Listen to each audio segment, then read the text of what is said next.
सर्वप्रथम स्वच्छ अशा पद्धतीनं एक तामण घ्यावं। तामणामध्ये आपल्याला सगळ्यात आधी थोड्याशा अक्षता ठेवून घ्यायच्या आहेत, कारण शिवलिंग आपल्याला डायरेक्ट जमिनीवर ठेवायचं नाहीये। तर जमिनीवर किंवा तामणावर तर सगळ्यात आधी अशा पद्धतीने म्हणजे उत्तरेला या पारद शिवलिंगाचा भाग करावा आणि अभिषेक करण्यासाठी आता हे तयार आहे।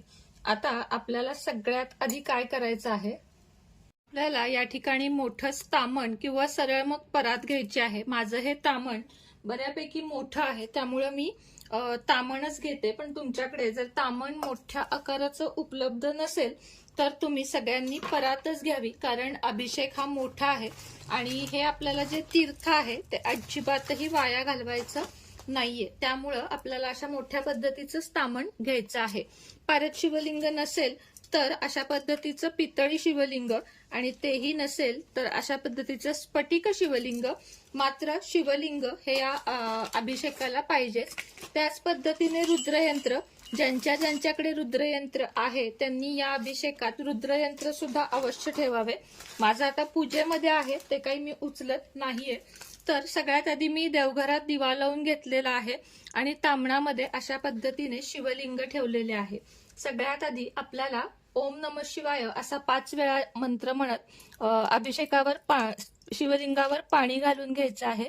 ओम नमः शिवाय, ओम नमः शिवाय, ओम नमः शिवाय, ओम नमः शिवाय, ओम नमः शिवाय। त्यानंतर दुधानी किंवा पंचामृतानी अभिषेक घालत 5 वेळा ओम नमः शिवाय, ओम नमः शिवाय, ओम नमः शिवाय, ओम नमः शिवाय, ओम नमः शिवाय अशा पद्धतीने अभिषेक घालून घ्यायचा आहे। आणि त्यानंतर तुमच्याकडे असेल तर अभिषेक पात्र, अन्यथा अभिषेक पात्र नसेल तर चमच्याने पाणी घालत आता मी तुम्हाला सांगते त्या सगळ्या सेवा आपल्याला करून घ्यायच्या आहेत। पण शक्यतो अभिषेक पात्र घ्या, बघा फारसं महाग नाहीये। आपल्या इथे कुठल्याही दुकानात जाऊन घेतलं तरीही चालेल, किंवा तुम्हाला मी इथं लिंक देत आहे, खाली तुम्हाला प्रोडक्ट दिसत आहेत, तिथून घेतलं तरीही चालेल। कारण मी हे विक्रीसाठी का नाही ठेवलं, कारण खूप महाग पडतं आपल्याला ते कसं वेडवाकडे आहेत ना, मग ते तुटतं वगैरे, म्हणून मी ठेवलेलं नाहीये। तर आता आपल्याला अशा पद्धतीने अभिषेकाला लावून द्यायची आहे। म्हणजे याला कोणी गळती म्हणतं, मी याला अभिषेक पात्र म्हणते। आणि तुम्हाला सांगते त्या सेवा या ठिकाणी करायच्या आहेत।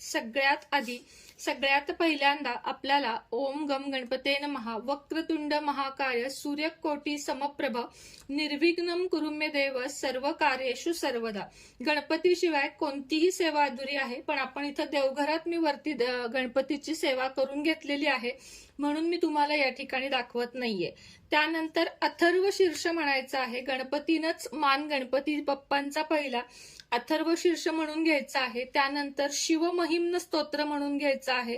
रामरक्षा 1 ते 9 ओवी, फलश्रुती नाही म्हणाला तरीही चालेल।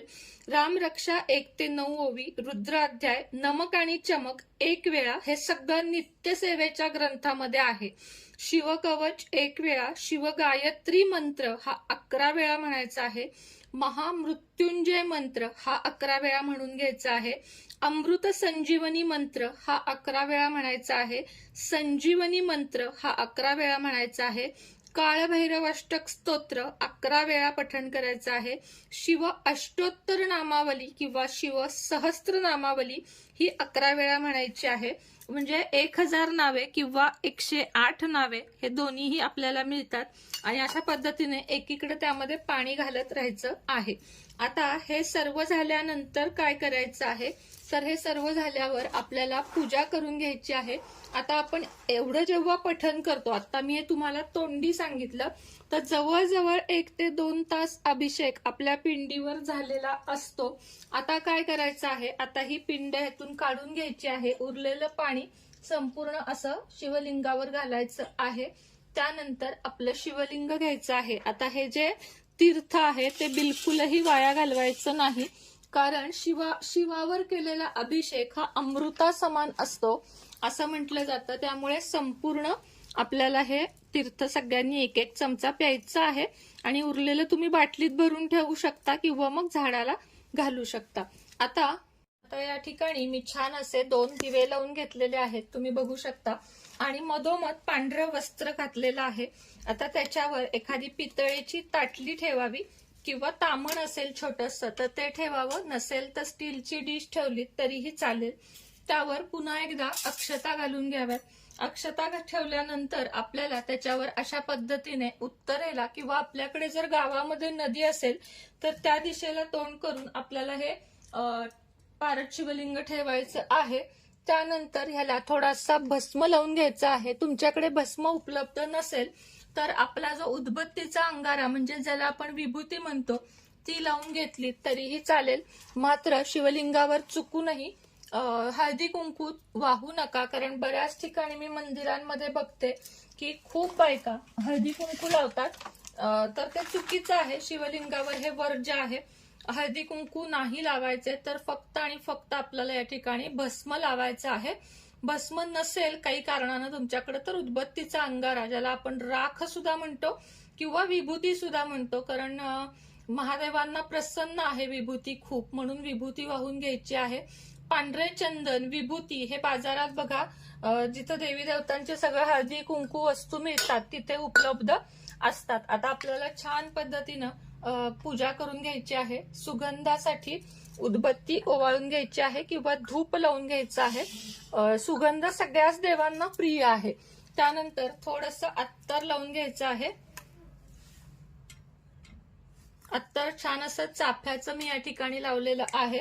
अत्तर लावल्यानंतर आपल्याला पांढरे वस्त्र महादेवांना प्रिय आहे म्हणून पांढरे वस्त्र घालून घ्यायचे आहे. पुन्हा अशा अखंड पांढऱ्या अक्षता ओल्या करून, कधीही ओलच व्हायचं महादेवावर, तर अशा पद्धतीने ओल्या अक्षता वाहून घ्यायच्या आहेत. त्यानंतर आपल्याला बेलपत्र वाहून घ्यायचं आहे. बेलपत्र 108 असतील तर उत्तमच, नसतील तर मग एकच बेलपत्र तुम्ही वारंवार वाहू शकता.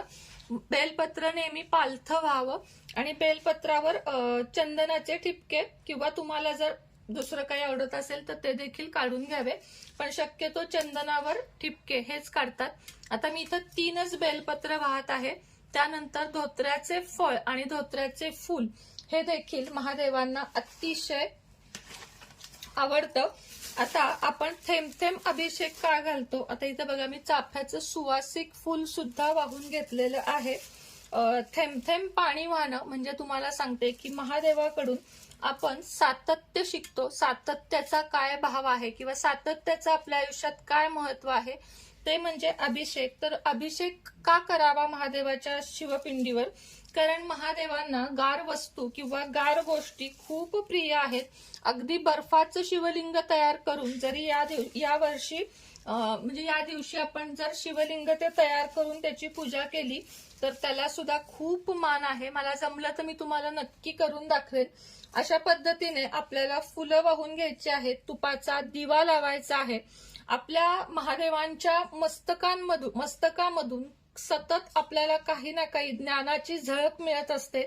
त्याचप्रमाणे शिव याचा अर्थ आहे कल्याण प्राप्ती. कठीण साधना केल्याशिवाय महादेव कधीही पावत नाहीत. तसं म्हटलं तर महादेव हे भोले बाबा आहेत, पण तरीही तपश्चर्या जेव्हा पार्वतीने इतकी 500 वर्ष जवळजवळ कठीण तपस्या केल्यानंतर तिला महादेव प्रसन्न झाले होते. शेवट तर पार्वती देवी फक्त बिल्वपत्रावर होती तेव्हा तिला ते प्रसन्न झालेले होते. समुद्र मंथन ज्या वेळेस झालं तेव्हा सगळ्या देवांनी अमृत पिले होते. मात्र जेव्हा विष पिण्याची वेळ आली, म्हणजे जे इतक्या प्रमाणात विष होतं तेव्हा ते फक्त महादेवांनी प्राशन केलं. म्हणून अमृत पिणारे ते देव आणि विषपान करणारे ते महादेव असं म्हटलं गेलेलं आहे. आणि म्हणूनच महादेवांना नीळकंठ असं देखील म्हणण्यात येतं. आपल्याला लहानपणापासूनच महादेवांबद्दल आपल्या घरामध्ये काही ना काही ज्ञान ऐकायला मिळते किंवा महादेवांची आपण लहान असताना एक छान अशी सिरियल सुद्धा होती बघा, त्यामध्ये कळायचं की महादेव किती रागीट आहेत, किती प्रेमळ आहेत. हे सगळं आपण त्यातून शिकलेलो आहे. म्हणजे आपल्याला जरी देव प्रत्यक्ष दिसत नसले तरी अप्रत्यक्षरित्या त्यांचं आपल्यावर कायम लक्ष असतं. आणि म्हणूनच आपण जे म्हणतो की कोणी नाही बघत पण देव बघत असतो, हे खरंच सत्य आहे. महादेव असू देत, बाप्पा असू देत किंवा महाराज असू देत, हे आपल्याकडे कुठून ना कुठून कसे ना कसे बघत असतात. त्यामुळे आपलं आचरण नेहमी चांगले ठेवावे, आपले चारित्र्य नेहमी स्वच्छ ठेवावे आणि आपली जी वागणूक आहे ती नेहमी निर्मळ ठेवावी. नेहमी गरिबांना मदत करावी, जे रंजले गांजले त्यांना मदत करावी, ज्यांना अन्न नाही त्यांना अन्न द्यावे, ज्यांना तहान लागली आहे त्यांना पाणी द्यावे आणि आपले गुरु किंवा आपले आई वडील यांचा कायम मान राखावा. हेच आपण महादेवांकडून, आपल्या गुरूंकडून शिकतो. नुसती महाशिवरात्री दिवशी पूजा केली म्हणजे महादेव प्रसन्न होतील असं नाही, तर आपल्या रोजच्या वागणुकीतून आपण काय वागतो किंवा देवाला आपण आपलं कर्म काय दाखवतो यावरच आपल्याला देव प्रसन्न होतो. काही जण देवधर्म खूप करतात, लांब लांब देवाला जातात, पण त्यांच्या आचरणातच जर काही चांगलं नसेल तर देव त्यांना कधीही प्रसन्न होत नाही. त्यामुळे जेवढं होईल तेवढं आपलं कर्म चांगलं ठेवावं. कर्म चांगलं ठेवलं, वागणूक चांगली ठेवली तर आपल्या आयुष्यामध्ये कुठल्याही वाईट घटना जरी घडल्या तरी त्याला महादेव आणि सगळेच देव तारून नेतात. आता हे सगळी पूजा झाल्यानंतर आपल्याला कापूर आरती करून घ्यायची आहे. कापूर आरती करताना अशा पद्धतीने भीमसेनी कापूर घ्यावा आणि तुम्हाला जी आवडती ती महादेवांची आरती करून घ्यावी. सगळ्यात आधी गणपतीची आरती करावी आणि त्यानंतर लवथवती विक्राळा ब्रह्मांडी माळा ही सुंदर आरती करून महादेवांना त्या दिवशी आपण उपवासाचे जे पदार्थ करू किंवा मग एखाद्या फळाचा नैवेद्य दाखवावा. आता थोडी माहिती मी तुम्हाला समोर बसून देते. ठिकाणी आपली एकच गोष्ट राहिली ती मी पूर्ण करते, ती म्हणजे रुद्राक्ष माळ. पारद शिवलिंग असो किंवा महादेवांचं कोणतंही रूप असो, त्यांना रुद्राक्ष अत्यंत जास्त प्रिय आहे.